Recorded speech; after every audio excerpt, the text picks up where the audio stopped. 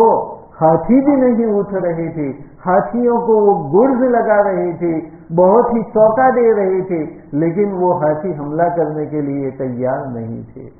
کیونکہ ہاتھیوں کو پتہ چل گیا تھا کہ یہ ابرہہ ہمارے ذریعہ کعبۃ اللہ کو ڈھانا چاہتا ہے، کہ ہمارے پاؤں کے ساتھ ایک زنجیر باندھے گا اور کعبۃ اللہ کے ساتھ ایک زنجیر باندھے گا اور پھر ہاتھیوں کو دوڑا دے گا، تو جس کی بنا پر کعبۃ اللہ کی عمارت ڈھا جائے گی۔ لیکن ہاتھیوں کو پتہ چل گیا کہ ہم سے یہ کام لیا جا رہا ہے، اللہ عز و جل کا گھر توڑنے کا کام لیا جا رہا ہے، تو یہ ہاتھی آگے نہیں بڑھ رہے ہیں۔ ان کو روکنے والی اللہ تبارک و تعالیٰ کی ذات تھی، تو آپ صلی اللہ علیہ وسلم نے فرمایا کہ اس قصوہ اونٹنی کو بھی اسی ذات نے روکا ہے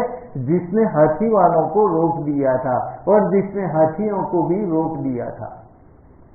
پھر آپ صلی اللہ علیہ وسلم نے اندازہ لگایا کہ جو میں نے خواب دیکھا تھا اس کے پورے ہونے کا وقت ابھی نہیں ہے، بلکہ اس کے بعد کبھی پورا ہونے والا ہے، کیونکہ یہاں پر اشارہ ہے کہ اس وقت ہمیں کفار سے جنگ کرنا نہیں ہے، کیونکہ جنگ کرنے کے لیے جا رہے تھے اور راستے میں اونٹنی جو کہ کبھی بھی نہیں بیٹھتی، کسی جنگ میں وہ پیچھے نہیں رہی، لیکن اب بیٹھ گئی، تو آپ صلی اللہ علیہ وسلم نے فرمایا کہ اسے اللہ تبارک و تعالیٰ نے روک دیا ہے، اور خدا کی قسم آج کفار قریش میرے سامنے آ کر کے جو بھی شرطیں رکھیں گے اور وہ شرطیں ایسی ہوگی کہ اس میں کعبۃ اللہ کی تعظیم ہو، تو میں ان کی شرطوں کو قبول کر لوں گا اور میں صلح کر لوں گا۔ اس طریقے سے آپ صلی اللہ علیہ وسلم نے صحابہ کرام کے سامنے یہ بیان فرمایا کہ اب ہمارا لڑنے کا ارادہ نہیں ہے، کفار کی شرطوں پر ہم صلح کرنے کے لیے تیار ہے۔ تو صحابہ کرام وہ بھی ایک جانب ہو گئے اور صحابہ کرام کو اب اندازہ ہونے لگا کہ آپس کے اندر صلح ہو جائے گی۔ پھر آپ صلی اللہ علیہ وسلم خالد ابن ولید جس جانب تھے اس سے ہٹ کر کے دوسری جانب، حضرت خالد ادھر سامنے تھے تو دوسری جانب حدیبیہ مقام کی جانب چلے گئے اور وہاں پر جا کر کے آپ صلی اللہ علیہ وسلم نے قیام کیا۔ حدیبیہ آج بھی وہ مقام ہے، اس کے قریب ایک بستی ہے، اس کو بھی حدیبیہ کہا جاتا ہے۔ اس حدیبیہ بستی کے پاس آپ صلی اللہ علیہ وسلم رک جاتے ہیں۔ اس کا آدھا حصہ حرم مکہ، آدھے سے زیادہ حصہ حرم مکہ کے اندر ہے اور کچھ حصہ حرم کی حدود سے باہر ہے، وہاں پر آپ صلی اللہ علیہ وسلم ٹھہر گئے۔ اور اتنے میں جب مکہ والوں کو پتہ چلتا ہے تو سب سے پہلے بدیل ابن ورقہ جو کہ مکہ کے اندر رہتے تھے اور آپ صلی اللہ علیہ وسلم کے خیر خواہ تھے اور آپ صلی اللہ علیہ وسلم کو کفار کی خفیہ باتوں کی بھی اطلاع دیتے تھے، وہ آتے ہیں بدیل ابن ورقہ۔ اس وقت ابھی وہ مسلمان نہیں ہوئے تھے لیکن خیر خواہ تھے اور آپ صلی اللہ علیہ وسلم کے پاس وہ آئے، بعد میں تو وہ بھی مسلمان ہو گئے، اور کہا کہ یا رسول اللہ آپ کا کیا ارادہ ہے؟ کفار مکہ آپ کو روکنے کے لیے چاروں طرف بیٹھے ہوئے ہیں اور انہوں نے اپنے لشکر بھی بچھا دیے ہیں اور وہ بالکل تازہ دم ہے، اونٹنیوں کو بھی ساتھ لیا ہے تاکہ وہ بھوکے ہو تو کھانا کھائے اور آپ کا مقابلہ کرے، اور وہ لوگ اپنے گھروں کے اندر ہے اور پانی والی جتنی جگہ ہیں ان جگہوں کے اوپر کفار کا قبضہ ہو چکا ہے اور آپ جس جگہ پر ہو وہاں پر پانی کی بہت زیادہ قلت ہے، تو جنگ اس صورت کے اندر مناسب نہیں ہے۔ آپ صلی اللہ علیہ وسلم نے فرمایا کہ بدیل میں لڑنے کے ارادے سے نہیں نکلا، ہم مدینے سے عمرے کے ارادے سے نکلے ہیں، اور یہ دیکھ لو ہمارے ساتھ جانور بھی ہے جس کو ہم نے اشعار کیا ہے، قلادہ پہنایا ہے، جو علامت ہے اس بات کی کہ یہ ہدی کا جانور ہے، یہ حرم میں ذبح ہونے والا جانور ہے، ہمارا لڑنے کا ارادہ نہیں ہے۔ اور خدا کی قسم کفار قریش کو لڑائیوں نے کمزور کر دیا ہے، یہ لوگ بہت زیادہ کمزور ہو چکے ہیں، وہ اگر چاہے تو مجھ سے صلح کر لے اور مجھے اور دیگر قبائل قریش کو آزاد چھوڑ دے. اگر دیگر قبائل قریش میرے ساتھ لڑائی کرتے ہیں تو وہ خود اتنے دنوں میں مجھ سے صلح کر کے تیاری کر لے اور تازہ دم ہو جائے، اور دیگر قبائل میرا مقابلہ کریں گے اور اس مقابلے کے اندر وہ مجھ پر غالب آ گئے، تو ایسی صورت میں ان کا مقصد تو گھر بیٹھے ان کو حاصل ہو جائے گا. اور اگر میں غالب آ گیا اور بالفرض میں ہار جاؤں، ورنہ اللہ کا وعدہ ہے یہ دین تو کامل ہو کر کے رہے گا. لیکن ایک بات تھی کہ اگر وہ غالب آ گئے تو ایسی صورت میں قریش کا جو مقصد ہے مجھے ہرانا، وہ مقصد پہ ان کا گھر بیٹھے حاصل ہو جاتا ہے. اور اگر میں غالب آ گیا تو ایسی صورت کے اندر یہ میرے ہی قبیلے سے ہیں، وہ بھی قریش سے، میں بھی قریش سے ہوں، تو یہ اسلام قبول کر لے تو میری عزت ان کی عزت ہو جائے گی. اور اگر وہ اسلام قبول کرنا نہ چاہے، لڑنا ہی چاہے، تو اتنی دیر میں ان کی طاقت بھی جمع ہو جائے گی، وہ قوت بھی حاصل کر لیں گے اور تازہ دم ہو کر کے میرے ساتھ لڑیں گے. لیکن انہوں نے سمجھا کیا ہے، وہ سمجھتے ہیں کہ کسی طریقے سے ہمیں پسپا کر دے. خدا کی قسم اگر وہ میرے راستے کے اندر آئیں گے تو میں ان کے ساتھ جہاد کروں گا، یہاں تک کہ تنہا میری گردن باقی رہے گی تو بھی میں اپنی گردن باقی رہنے کے وقت تک ان کے ساتھ جہاد کروں گا. بدیل ابن ورقہ یہ پیغام لے کر کے قریش کے پاس جاتے ہیں اور قریش کو سنانا چاہتے ہیں. تو قریش چونکہ جانتے تھے کہ یہ محمد صلی اللہ علیہ وسلم سے خیر خواہی رکھتے ہیں، اس لیے انہوں نے سننا ہی نہیں چاہا. اکرمہ ابن ابی جہل اور اسی طریقے سے عاص ابن وائل انہوں نے یہ کہا کہ ہمیں تمہارا کچھ بھی پیغام سننا نہیں ہے. لیکن عروہ ابن مسعود ثقفی انہوں نے کہا کہ بھئی تم ان کا پیغام تو سن لو. کہا نہیں، ہمیں ان کی کوئی بات نہیں سننا ہے. تو عروہ ابن مسعود جو کہ اس قوم کا سردار تھا اور بنو ثقیف کا بھی سردار تھا، اس نے کہا کہ کیا اے قریش، میں تمہارے لیے تمہارے باپ کے درجے میں اور تم میرے لیے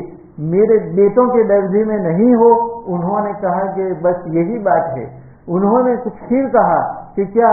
تم مجھ سے کسی قسم کا دھوکہ دینے کی امید رکھتے ہو؟ انہوں نے کہا کہ بالکل نہیں. تو پھر میری بات مانو اور وہی جو بات کہہ رہا ہے اس بات کو سن لو. پھر بدیل ابن ورقہ نے پوری بات سنائی کہ تم کتنی جلد بازی کر رہے ہو، محمد تم سے لڑنے کے لیے نہیں آئے ہیں، وہ تو عمرہ کرنے کے لیے آئے ہیں اور ان کے ساتھ ان کے ہدی کے جانور بھی ہیں، میں نے اپنی آنکھوں سے دیکھے ہیں، ان کو عمرہ کر لینے دو.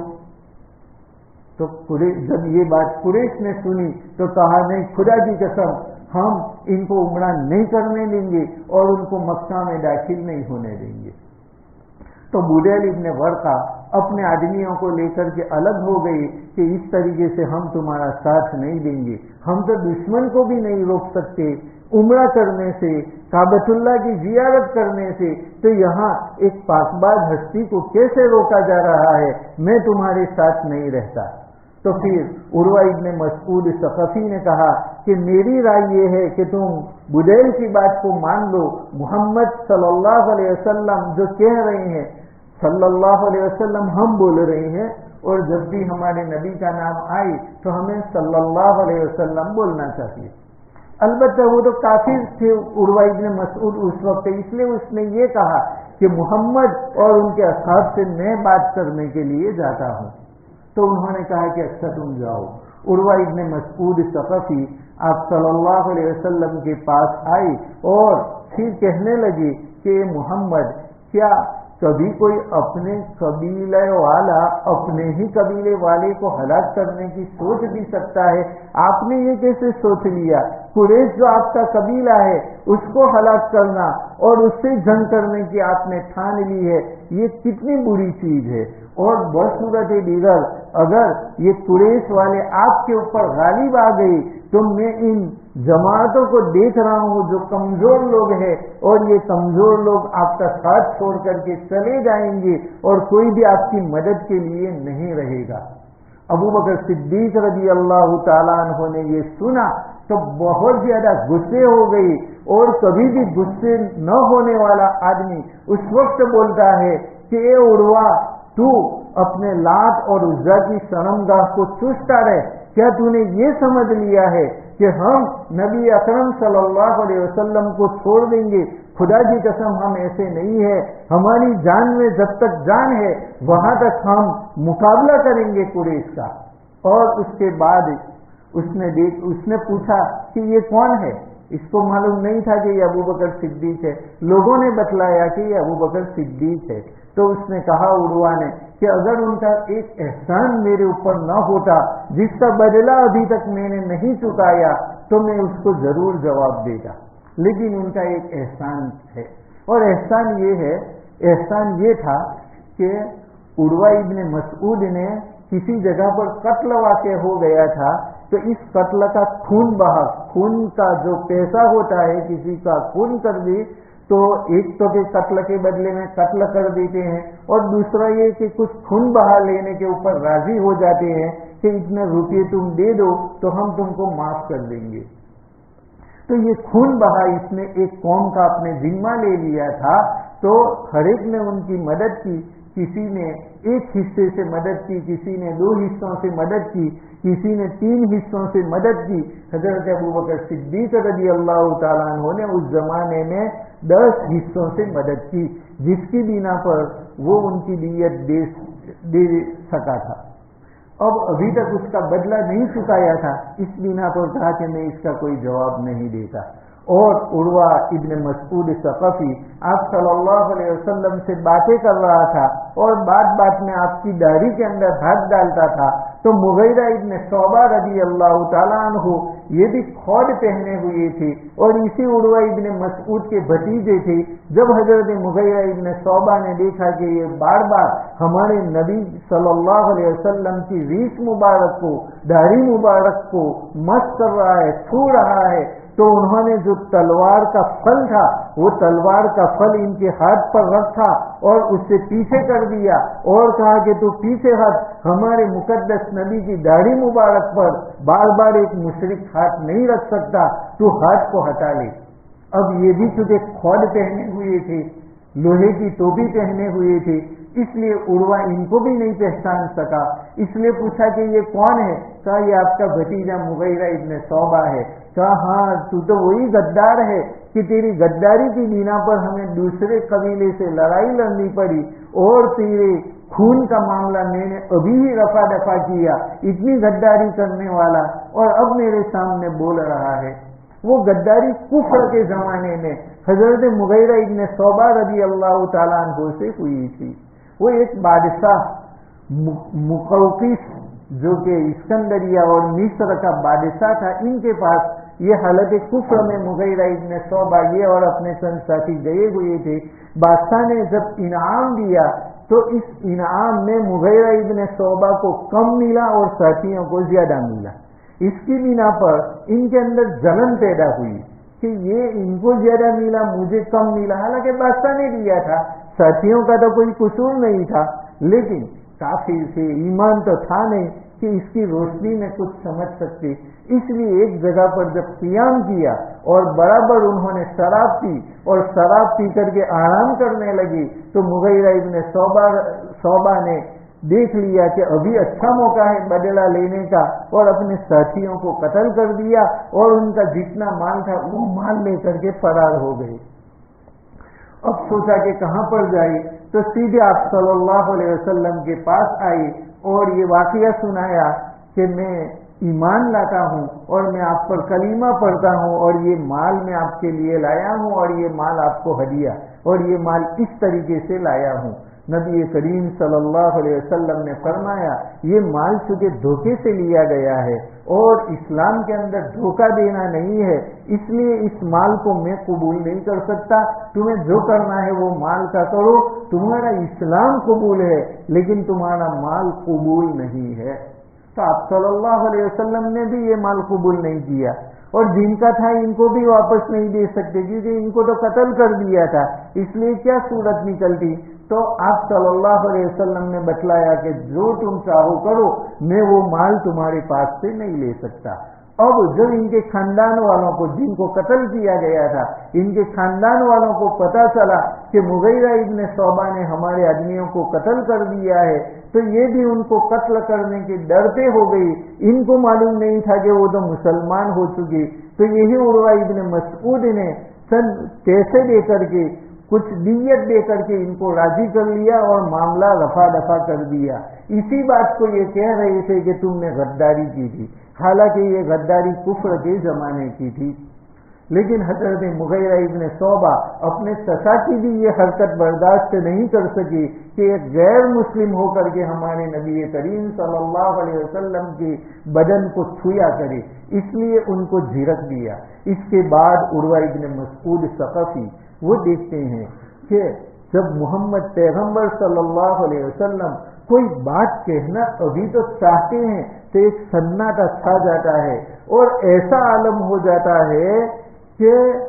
کوئی صحابی ہلتا تک نہیں ہے، اگر ان کے سروں کے اوپر پرندے بھی آتے تو یہ سمجھ کر کے بیٹھ جاتے کہ یہ تو کوئی ٹہنی ہے۔ انہوں نے دیکھا کہ یہ کتنا زیادہ ادب ہے، اور آپ صلی اللہ علیہ وسلم جب بات کرتے ہیں تو ہماتن گوش ہو جاتے ہیں، پوری توجہ آپ صلی اللہ علیہ وسلم کی جانب، اور جب کوئی حکم فرماتے ہیں تو تمام صحابہ کرام یہ کوشش کرتے ہیں کہ سب سے پہلے میں اس حکم کی بجا آوری کروں۔ اس نے دیکھا کہ یہ تو عجیب بات ہے، اور آپ صلی اللہ علیہ وسلم اپنے منہ سے ابھی تو لعاب نکالنا چاہتے ہیں کہ تمام صحابہ کرام تیار ہو جاتے کہ آپ کس جانب اپنا لعاب نکالتے ہیں، اور آپ کا لعاب کبھی زمین پر نہیں گرتا تھا، صحابہ کے ہاتھ میں گرتا تھا، اور صحابہ کرام اس کو اپنے ہاتھوں کے اوپر ملتے اور ہاتھوں پر مل کر کے اپنے بدن کے اوپر اس کو مس کرتے، اور اس طریقے سے آپ صلی اللہ علیہ وسلم کے بدن مبارک سے نکلا ہوا جو یہ لعاب مبارک ہوتا اس کو اپنے بدن کے ساتھ تبرک کے طور پر لگا لیتے، اور جب آپ صلی اللہ علیہ وسلم وضو فرماتے تو وضو کا پانی جو ہوتا تھا وہ زمین پر نہیں گرنے دیتے تھے، بلکہ وہ صحابہ کرام اپنے اپنے ہاتھوں میں لیتے، اور اس کے لیے یکے بعد دیگر اس طریقے سے لینے کے لیے آگے بڑھتے کہ لگتا تھا کہ ابھی وہ لڑ پڑیں گے، لڑتے نہیں تھے لیکن ماحول ایسا، وہ چاہتا تھا میں لوں، وہ چاہتا تھا کہ میں لوں، اور جس کے ہاتھ میں آتا وہ اپنے بدن کے اوپر لگا لیتا، اور جس کے ہاتھ میں نہیں آتا تھا پانی، آپ صلی اللہ علیہ وسلم وضو سے فارغ ہو جاتے اور پانی کسی کے حصے میں نہیں آتا تو وہ دوسرے صحابی کو کہتے کہ تمہارے ہاتھ سے میرا ہاتھ مس کرنے دو، کیونکہ تمہارے ہاتھ کے اندر نبی صلی اللہ علیہ وسلم کے بدن سے لگا ہوا پانی ہے، تو ان کے ہاتھ سے اپنا ہاتھ لگاتے اور اپنے بدن کے اوپر ملتے۔ جب عروہ ابن مسعود نے یہ دیکھا تو اس کے صکوک و شبہات رفع ہو گئی، جو اس نے آ کر کے کہا تھا کہ اگر قریش غالب آ گئی تو یہ لوگ بھاگ کھڑے ہوں گے، آپ کو بچانے کے لیے بھی تیار نہیں ہوں گے، لیکن جب انہوں نے دیکھا کہ یہ بات سننے کے اندر آپ صلی اللہ علیہ وسلم سے کتنا والیانہ عشق رکھتے ہیں، بات جب کرتے ہیں اور کوئی حکم ہوتا ہے تو اس کی بجاوری کے اندر کتنی جلد بازی کرتے ہیں، اور نہ آپ کا لعاب مبارک گرتا ہے، نہ آپ ناک صاف کرتے ہیں تو وہ نیچے گرتا ہے، نہ آپ وضو کرتے ہیں تو وہ نیچے گرتا ہے، اور اس کو اپنے ہاتھ میں لے لیتے ہیں، اور آپ کے بدن سے اگر کوئی بال گر جاتا تو اس بال کو بھی عزت کے ساتھ وہ اپنے پاس رکھ لیتے تھے اور اس کو بڑی سعادت سمجھتے تھے، اس کے لیے گویا کہ جھگڑا ہو جاتا، اتنی حد تک صحابہ کرام آپ صلی اللہ علیہ وسلم کے تبرکات کے قائل تھے اور آپ کے تبرکات اپنے پاس رکھتے تھے۔ ام سلمہ رضی اللہ تعالی عنہ، ان کے پاس باقاعدہ ایک شیشی تھی، اس شیشی کے اندر آپ صلی اللہ علیہ وسلم کے منہ مبارک تھے، جب کوئی آدمی بیمار ہو جاتا تو وہ آپ کے پاس آتا اور ام سلمہ سے کہتا کہ ہمارا فلانا آدمی بیمار ہے، تو آپ اس کے اندر پانی بھرتی اور پانی بھرنے کے بعد شیشی کو بند کر کے اس کو برابر اس طریقے سے ہلاتی اور ہلانے